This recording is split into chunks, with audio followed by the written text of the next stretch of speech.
Hey guys, what's up? It's Dean with Manful Yoga, and today I want to talk a little bit about a blog I just wrote and put on the Manful Yoga website, and it's called Separating Yoga and Meditation. So for me, meditation and yoga have always been separate things. Meditation is something that I do for my mental fitness, and yoga is something that I do for my physical fitness. Now, I understand that most people who do yoga do not separate the two. And to those people, it almost seems impossible that you could separate the two. But I want to talk a little bit about how I perceive those two things being together and why it makes really no sense for me to combine the two. Again, for me, yoga is physical fitness, and for what I teach in Manful Yoga, it is physical fitness. I concentrate on proper technique so that it results in physical fitness for your body.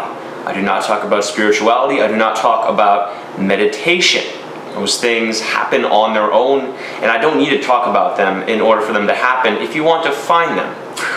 So when it comes to meditation, I was actually much more inspired to meditate from hearing people like Tim Ferriss and Dave Asprey talk about how they were able to use meditation to help them with their mental performance. So, for example, Tim Ferriss talks a lot about transcendental meditation, which he always abbreviates as TM. And for him, it's something that helps him to be more efficient, to focus on the task at hand, and to not get distracted by things. So for me, that's what I'm much more interested in. Meditation is something that I use for my mental fitness, because as an entrepreneur and as the sole employee of my own business, I have 100 different things going on, and if I were to let whatever email or whatever notification draw me into that and take care of that task instead of the task that I was focusing on at hand, it would be absolutely impossible for me to finish anything. So for me, having that mental strength to focus on the task at hand is extremely important. And my physical fitness has always been something that has always been my physical fitness. Okay, so I played sports, I lifted weights, I did tons of different forms of fitness. I've done training programs for football, I've done CrossFit, I've done calisthenics. So you name it, I've probably done it. When I came to yoga, I approached it no differently. And then I decided to add meditation as something separate. So I think that the linking yoga and meditation makes sense for a lot of people, and for some people it's almost indistinguishable because that's the culture that they've been exposed to. They are involved, or they are exposed to a culture that combines the two, that says that yoga is moving meditation, and yoga is only considered yoga if it's in terms of preparing the body for meditation. But for me, that's never how it's been, and that's never how it's going to be. And I know that's the same for a lot of people. A lot of people do not like to go to a yoga class and then meditate for 2 minutes at the end of class. For me, meditation takes at least 5 or 10 minutes, and to be surrounded by other people while I'm trying to meditate takes my focus off of creating a separation between my consciousness and my mind, and instead puts it on, what are all these other people doing around me? Is one of them going to get up and stab me? Is something going to happen?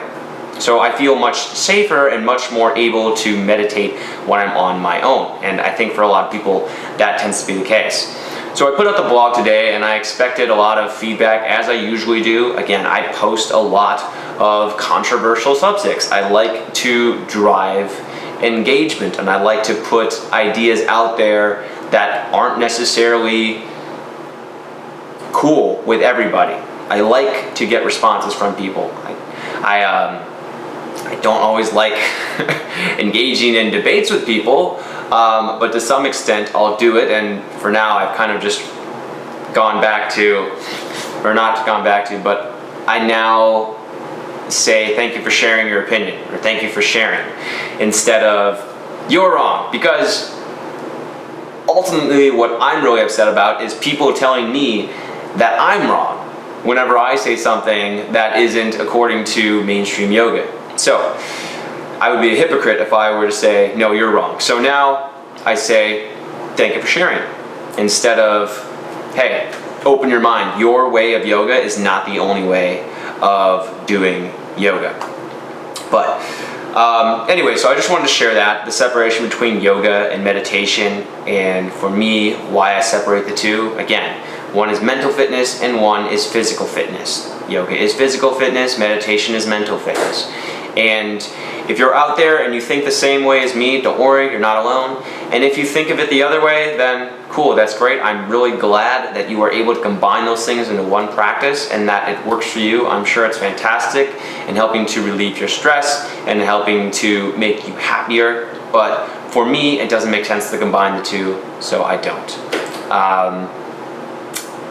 Yeah, I think that's enough on this subject. And tomorrow is Ask Dean, so get me your questions. Not every Friday, but every other Friday I'll put out an Ask Dean and I'll answer questions people have about fitness, about diet, usually just about those two. Don't get a lot of other questions about other things, but feel free to ask me about my meditation as well. It is something that I do about 20 minutes every day, sometimes twice, depending on my level of scatterbrainedness. And thanks for watching this, and feel free to share, your opinion.